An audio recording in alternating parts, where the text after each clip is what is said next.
So as I've said in other videos, you're much more likely to start a successful online business if you just concentrate on one core area, one core service perhaps that you are providing clients, and then you build from that. And you won't start a successful business if you continuously move from one shiny object or one project to another, the latest thing that's caught your eye.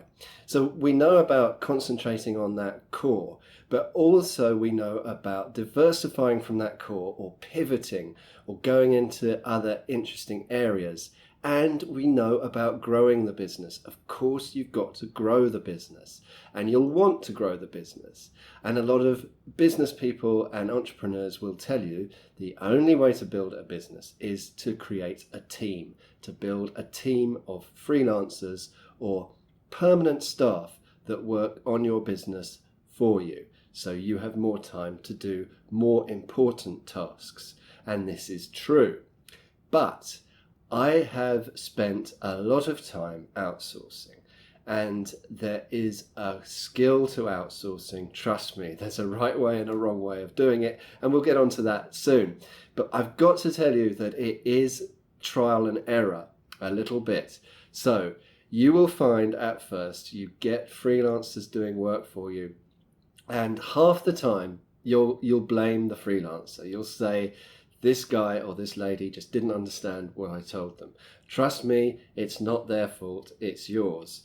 You really need to try and develop a skill in describing the tasks and picking the correct person for the correct role. Personally, I found that I have learned how to do this through trial and error.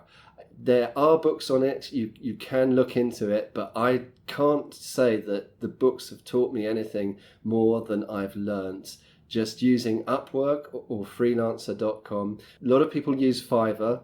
I haven't used it that much. A lot of people use 99 Designs. Whatever you're looking for, whether it's designers, coders, somebody to do any sort of task you want, then do make an effort both to write a good description for the role. If you make it clear that you need a very skilled freelancer, then you will get rid of the bad freelancers who won't apply for the role. Have a text file or a swipe file on your computer ready with certain information about your company to make it sound really professional, and you really need this freelancer to fulfill this important role. That helps a lot. And the other thing to remember is to pick the correct candidates when you narrow them down for interview.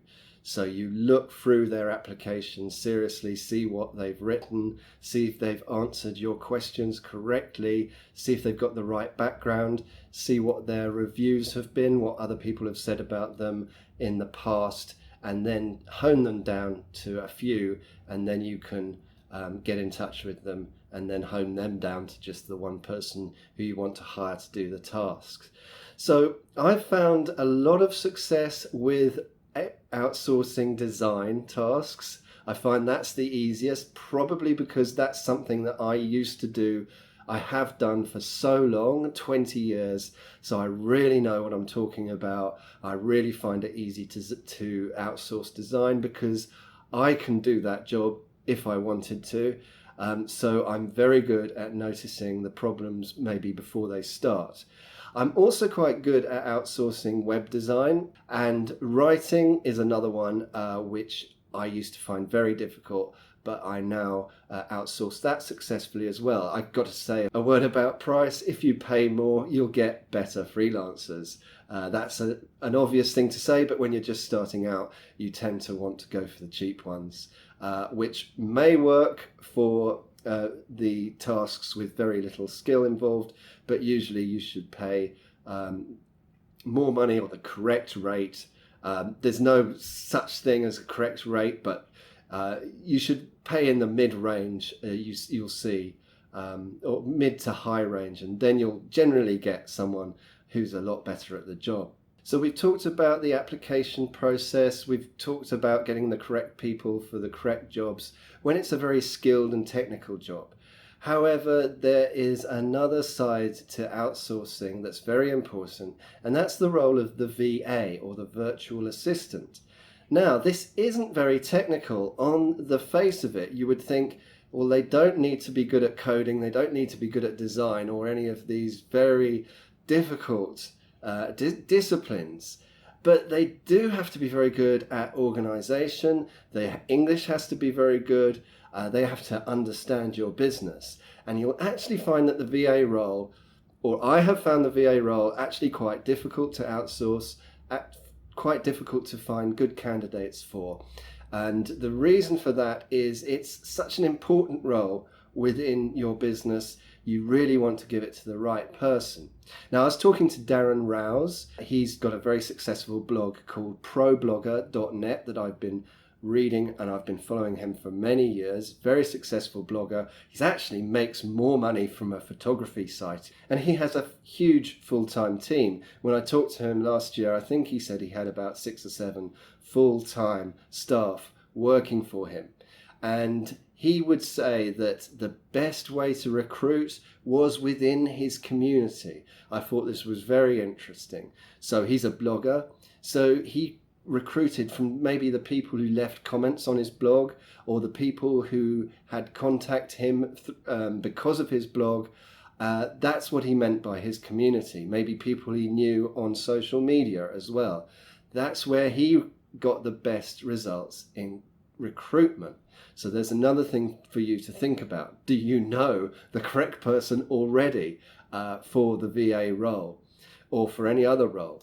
But the VA, virtual assistant, the person who does your emails, who does the organization of the day-to-day running of your business, the person who actually gets other people to do tasks for you when they need to be done. This is the person who is very important to your business. And you need backups as well. You need to think of what happens if this good freelancer, this good employee suddenly decides to get another job. It's very important as well. So outsourcing is a huge part of growing your business, but it's really something that you need to start doing very small, little bit by little bit, as soon as possible, because it's a skill that you'll need to learn. So I hope I've helped you with a few tips in this video about outsourcing. My name's Rob Cubbon. I'll see you in the next video.